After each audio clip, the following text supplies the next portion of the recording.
শরৎচন্দ্র চট্টোপাধ্যায়ের মৃত্যুসাল কত বলো?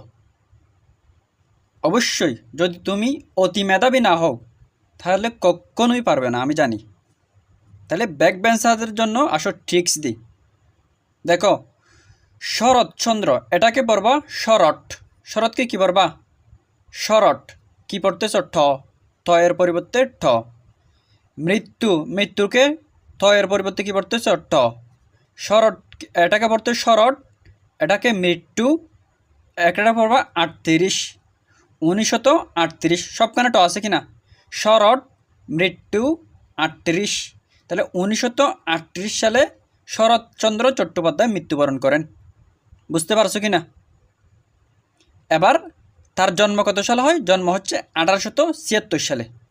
মৃত্যু তো আমরা শিখছি 1938 সালে তার মৃত্যু হয়। আশা করি তোমরা বিষয়টা খুব সুন্দর করে বুঝতে পেরেছো।